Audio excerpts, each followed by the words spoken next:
Hello, this is Matt on the Moon Lambo channel, and I want to say you shouldn't be surprised when you fast forward just a little bit into the future, and you see that Ripple executives and co-founders are among the wealthiest people on the entire planet. And I say that for a number of reasons. As far as the value of a cryptocurrency, so this is obviously an XRP-centric channel, right? If XRP is going to be worth substantially more in the future, ultimately utility has to be the reason. We're talking, when I say utility, you could use that, I guess probably fair to say interchangeably with value. Utility, value, yeah, sure. Price is different. Price is just, when I say that, I'm trying to just reference the open market price of an asset, a cryptocurrency, whatever it is. When you're talking about utility or value, what problem is any, in this case, cryptocurrency, XRP, what's it actually solving? And if you can solve a big enough problem, and people can see that, the money tends to flow there, and those people that created the solutions deserve to be very handsomely rewarded. So I fundamentally don't have a problem with this, but it's also true it won't be just around people in that are involved with Ripple and XRP. There will be other cryptocurrencies that have staying power. And I also think that for all of us here, early enough, I'll not be surprised if all of us, our XRP investments, end up being worth substantially more than they're worth today. Now, I don't have a financial background, though, and I'm certainly not offering financial advice, so don't buy or sell because of anything I say or write ever. I'm just sharing my opinion, and as a member of the XRP community, it's fun to talk about this stuff, make YouTube videos, but I just want to be clear that is all that it is. But look at this headline from Daily Hodl. 2 Bitcoin entrepreneurs say they've amassed $2.2 billion crypto fortune. Well, how about that? So I'm going to do a little side-by-side thing. I'm going to do this and talk about a co-founder of Ripple, Chris Larsen. And I've also got, because this kind of came from the same conversation, sort of, there's this headline, which I've got to share with you. This is just too interesting not to talk about. We talk about one of the reasons that cryptocurrencies can appreciate in price. There are a lot of reasons we could talk about, but one of them is that they're scarce. In fact, many cryptocurrencies are deflationary, which is the case for XRP. With every single transaction, there's a little baby boo bit of XRP that gets burnt, and it's gone forever. And even outside of that, given that there's a finite number, the max XRP there ever was 100 billion. Even without actual burning of XRP with every single transaction, you'd still ultimately have this deflationary effect because people are going to lose it, just like some people lose paper money, just like some people lose Bitcoin and other cryptocurrency. It's just going to happen. And so certainly very deflationary. And so that's something that's desirable. But then you see this headline from the Daily Hodl. Elon Musk drops knowledge in wild discussion on future of Bitcoin and gold. So there we go. But before going any further, if you would please delicately tap that like button. And also, if you're a fan of Ripple and XRP, you done came to the right spot, son or daughter. Go ahead and subscribe to the Moon Lambo channel. And I understand that this quote-unquote intro has now gone on for, about 3.5 minutes. And sometimes people say that my intros go on too long, but I want to share something with you here. What I cover is, I say, hello, my name, I say the titles of the articles, and then, what else? My little disclaimer, I ask people to subscribe politely, and some do, and thank you very much to those that do. And then I go into the content. So that doesn't take very long. If that takes 45, 50 seconds, that's pretty normal. Something like 30 seconds, whatever it is, I guess I could time it. But anytime it's more than that, when I see people complaining about an intro going on too long, it's actually just that I'm delivering the rest of the actual content prior to asking you to subscribe, and there's some sort of mental hang-up, I noticed, with a small percentage of people, where they're like, oh my god, the intro went on 3 or 4 minutes. Well, no, that was just actual content. I could have put it on either side of me asking if you'd be willing to subscribe. I'm just saying, but if I don't share, or rather if I do share information that's more like stuff I was generally going to state before asking that, then they're like, oh my god, the intro's too long. I don't know, I never mention it. It doesn't grind my gears. I just think it's silly, so I thought I'd highlight it because there's somebody listening out there that wants it there to be like, oh yeah, that's fair. Hey, somebody. All right, let's get in. Sorry. Now that did take up extra time. Sorry about that. But look, there's lots to cover here, so don't worry. There's a lot of meat to this. Two of the most popular figures in the crypto industry claim to have amassed a multi-billion-dollar Bitcoin fortune. In a highly anticipated meeting with Barstool Sports founder and day trader Dave Portnoy, Tyler and Cameron Winklevoss confirm that they own 1% of all Bitcoin in existence. Do you hear that? 1% of all Bitcoin in existence. That's crazy. And not that I think it's absolutely bonkers or something like. I mean, it's impressive, but I'm thinking about it in the context of how Bitcoin maxi trolls like to talk about founders of Ripple being gifted large amounts of XRP, but I don't hear them bitching about people that hold large quantities of Bitcoin. Their coin of choice, right? But so 1% of all Bitcoin in existence, which is equivalent to 184,610 Bitcoin. At Bitcoin's current price of $11,939, the Bitcoin holdings of the Gemini founders amount to over $2.2 billion. And so I would make the point that even though they do seem to be, they're certainly, it seems to me anyway, anti-Ripple and anti-XRP. That's the impression I get here. I'm still going to state that if they're helping to build an infrastructure, in this case they've got the Gemini exchange, and if they're doing other things, and if they want to accumulate whatever even outside of that, I don't fundamentally have a problem with this. I really don't. And if you feel like there's a notable whale here with the Gemini founders, the Winklevoss twins, then you can opt out of investing in Bitcoin if you have a problem with that, as you should. If you have a legitimate core problem because now they have a crazy amount of Bitcoin, opt out. Don't participate if that's what you want to do.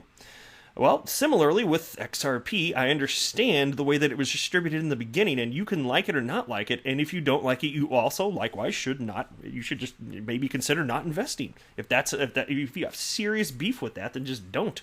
But the good news is, there was publicly available information from the beginning. I knew from the beginning how that there was a interesting disbursement in that way in terms of Ripple's holdings and other founders' holdings, and I don't have a problem with other people contributing something of value to the world and then reaping monetary benefit for what they're putting out there.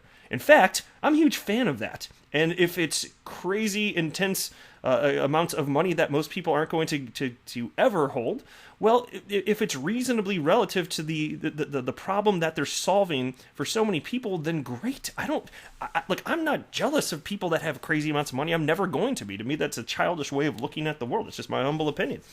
You can think about even however much Steve Jobs, before he passed, I don't remember how many billions he had, but he changed the damn world. And so, who doesn't have an iPhone now? I understand some people like Samsung or whatever other phones. I'm just saying that changed everything. And so if you're talking about the internet of value, if you're talking about, because it goes beyond what they're doing, just purely in positioning XRP as a bridge currency. If you're talking about the internet of value, and if Ripple is a major player ushering that in, do you not think they deserve something? And for other investors that come along the way, even though obviously owning XRP does not mean that you own any sort of stock in Ripple, it is not a security, even though that's the case, I also think that for people knowing that this is a utility cryptocurrency, that it is absolutely necessary for all of this to pan out in terms of converting from one fiat currency to another for cross-border payments and settlement. If you are visionary enough to see that, and if it pans out the way we all hope it does, and again, it's high risk, like we don't technically know for sure. I'm Mr. XRP Bull, so I see it working right now, and I'm happy to keep my skin in the game here. But for those that come along early, and I still think it's early, they deserve tremendous rewards too, right? Just like if you pick a good stock, and I understand again, this is not a stock; it's a cryptocurrency, and there are other developers building on top of the ledger, but still, it's certainly the case that there's utility. So like you're recognizing that there's utility within a cryptocurrency when most people don't even know what the hell a cryptocurrency is. I think that's cool. I think we're all so early to this here. Now, according to CNBC, the Winklevoss twins bought their huge Bitcoin stack back in 2013 for $11 million. Their investment has grown by almost 20,000% in 7 years. Well, you know what? Kudos to them. They saw something before most people did. Awesome. Dave Portnoy, who is a highly influential day trader with over 1.7 million Twitter followers, started showing interest in the King crypto earlier this month. The Winklevoss brothers took the opportunity to convince the Barstool Sports founder to put more money in Bitcoin. Here's a quote. "We think of Bitcoin like internet gold. So the same qualities that make gold valuable, the fact that it's scarce, Bitcoin is actually fixed in value, but it's digital.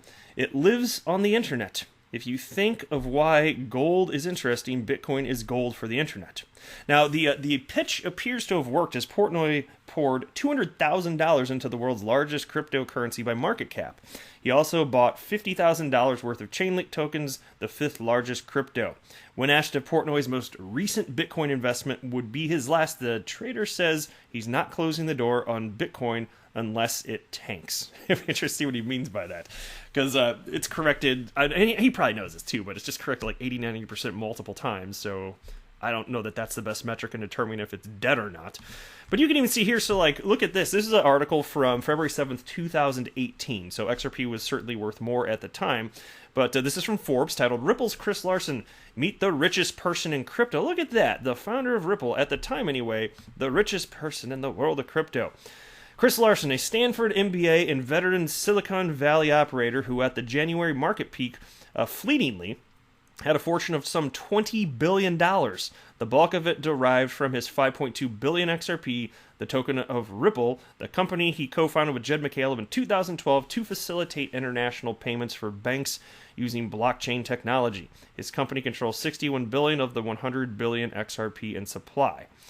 And so, whatever it is today, it's certainly worth less than 20 billion. But if he's still holding it, given that he's got a lot of skin in the game too, does that not show confidence? Obviously, Jed McCaleb's selling because he had a falling out with Ripple the company. But my gosh, I'm just saying, if he's got a bunch of XRP right now and he's a huge part of the reason that you and I are even having this discussion, let him make his money. It's just my opinion. It's okay if you disagree. Take a look at this now. Elon Musk drops knowledge in wild discussion on future of Bitcoin and gold. And this is what I was talking at the beginning about scarcity mattering.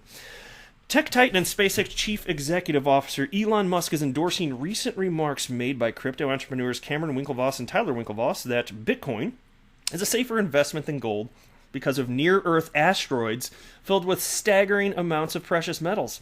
During their meeting with Barstool Sports founder and day trader Dave Portnoy, the Winklevoss twins said the scarcity of gold is an illusion since billions of dollars worth of metal exist in asteroids and that Elon Musk may mine them in the future. He's crazy enough to do that. He'll find a way, right? Oh, Elon Musk. I like that guy. He's a weird dude, but I like him. And here's a quote, though.